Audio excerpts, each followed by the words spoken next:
Force news में आज फिर से आपका स्वागत है। आज हम लोग बात करेंगे देश के अंदर क्रांति या कुछ भी बदलाव, कुछ भी चेंजेस कैसे आएंगे। आपने यदि चैनल को सब्सक्राइब नहीं किया तो तुरंत कर लें और बेल आइकॉन का बटन जरूर दबा दें।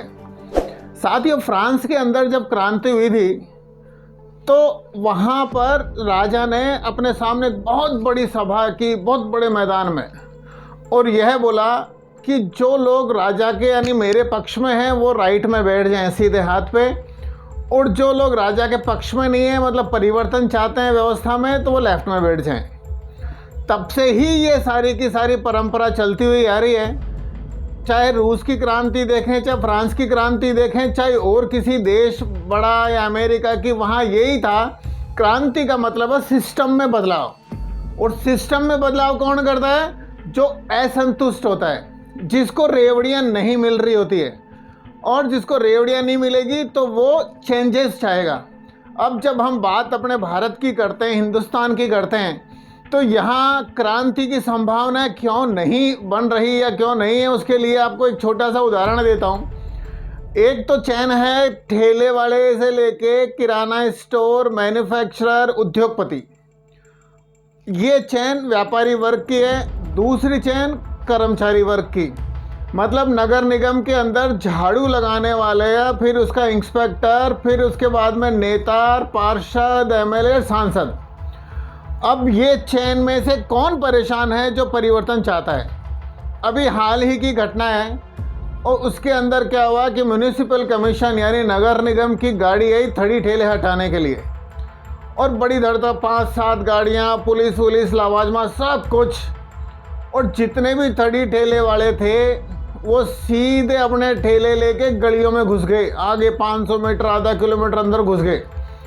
और जितने भी दुकानदारों ने अतिक्रमण कर रखा था, उन्होंने अपने अपने सामान फटाफट समेट के और सब अंदर दाब दिया सारा। अब साहब क्या हुआ, जैसे ही मैं चूँकि वहाँ खड़ा हुआ था, ठेले वाले हंस रहे थे, चलेगा, निकलेगा, अरे बे ऐसा, और इतना हंस रहे, खिलखिला रहे थे, मतलब खुश थे। गाड़ी जैसे ही गई वो वापस आके सड़क के ऊपर अपना ठिया जमा के बैठ गए। मतलब थड़ी ठेले वाले खुश, अतिक्रमण करने वाला व्यापारी खुश, क्योंकि उसने उनको चकमा दे दिया। अब इसके बाद में कहानी क्या चालू हुई? इसके बाद में 2-3 घंटे के बाद में नगर निगम का कर्मचारी आया, सब थड़ी ठेले वालों से 50-50, 100-100 रुपये जैसा उसका चलता था, उससे बोल दिया कि तुम्हारे ठेले थड़ी हट जाएंगे, नहीं तो आप हमारे को ये पैसा दे दो।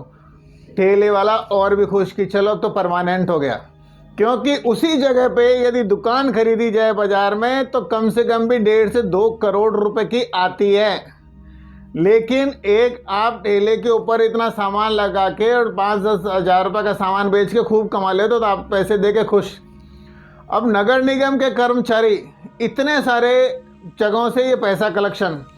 अब उसके बाद में एक बात और सुनो, इन थड़ी ठेले वालों की एक यूनियन है, अब यूनियन का अध्यक्ष भी है। अब जब अध्यक्ष, मतलब उसके भी ठेले हैं, अब सरकार ने या निगम के बड़े अधिकारियों ने उस अध्यक्ष को सौंप दिया कि भाई अब इन सब से जो 150 रुपये की वसूली है वो तू ही करेगा।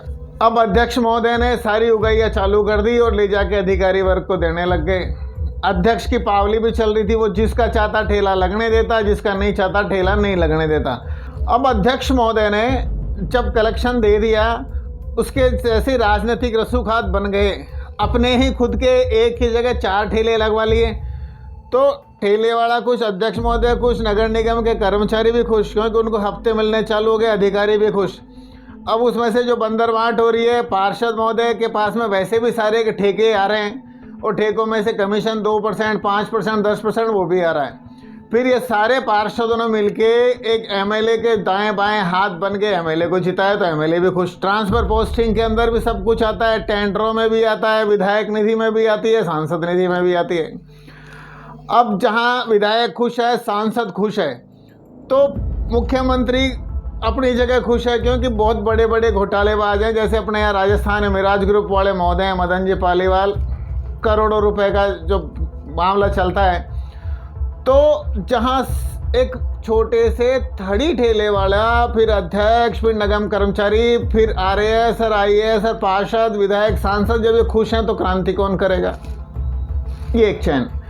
दूसरी बात, अब दूसरी तरफ आप जब व्यापारियों को लेते हैं कि व्यापारी जब उसको टैक्स देना होता है तो बिल बना देता है, जब टैक्स नहीं देना होता तो बिल नहीं बनाता।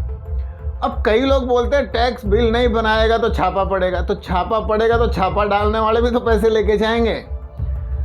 20 में से 5 केस कोर्ट में जाएंगे और 100 में से 1 को सजा होगी, लेकिन बाकी 99 व्यापारी खुश। जिसको सजा हुई वो भी इंसान बाद में जाके खुश जब जमानत हो जाएगी।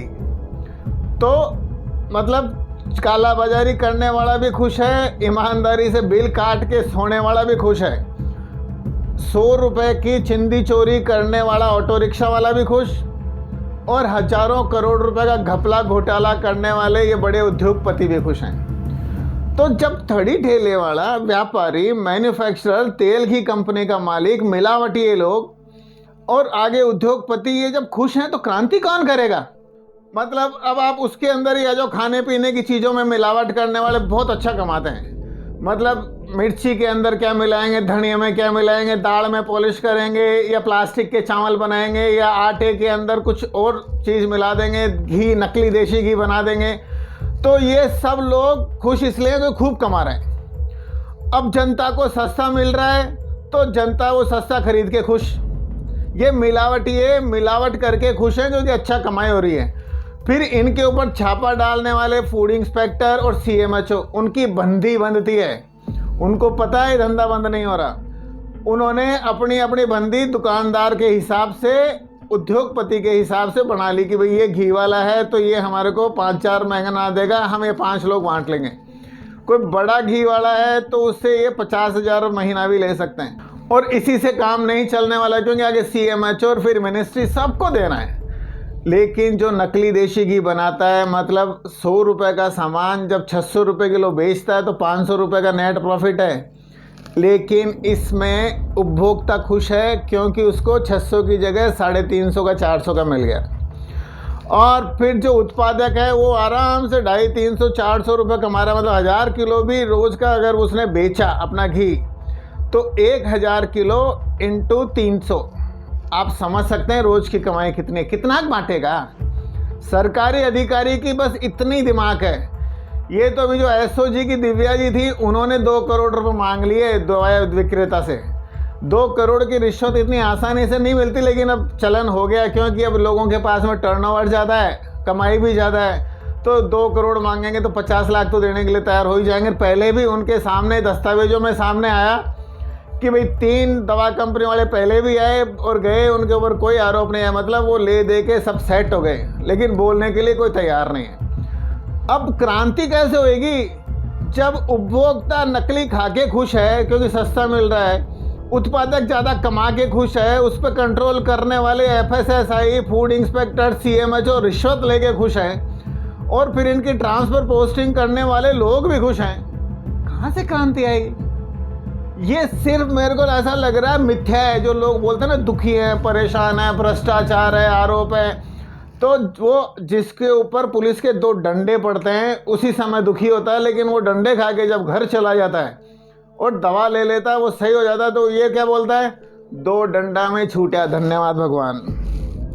तो जब 2 डंडे खा के भी खुश है तो क्रांति कैसे आएगी? वो कैसे निकलेगा सड़क पे?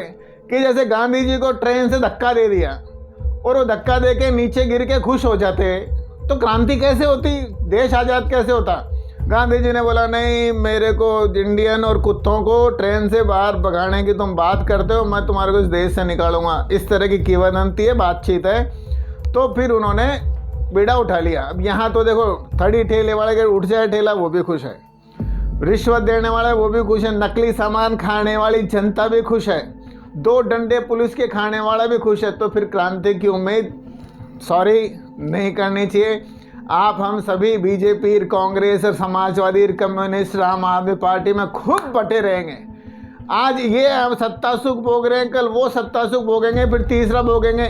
आम आदमी पार्टी के पास में जाके हम लोग सोचेंगे कि यार हमारे को बीजेपी कांग्रेस में तवज्जो नहीं मिल रही तो यहाँ तो मिलेगी, तो उसको तो नई खेप चाहिए ना लोगों की। अब वो नई खेप के हिसाब से सारा का सारा बंटाधार, कोई भी सिस्टम को बदलने के लिए तैयार नहीं है। सब सिस्टम का हिस्सा बनना चाहते हैं कि जहाँ ये बंटवारा हो रहा है, जहाँ ये बंटवारा आ रहा है, उस बीच की लाइन के अंदर हम लग जाए तो हमारे भी हाथ धेले कुछ आ जाए। इसलिए क्रांति की संभावनाएं नहीं है। आप आराम से मस्ती से सिस्टम के अंदर घुसने की बात सोचें और जहाँ तक कोशिश हो अपने आप को सब्बल बनाएं। जय हिंद, वंदे मातरम। आपने वीडियो पूरा देखा, बहुत अच्छा लगा तो ये वीडियो ज़रूर लोगों को फॉरवर्ड करना, ताकि जो लोग क्रांति की और विद्रोह की या आंदोलन की बात करते हैं उनको समझ में आएगा कि एंड क्या होगा। नमस्ते।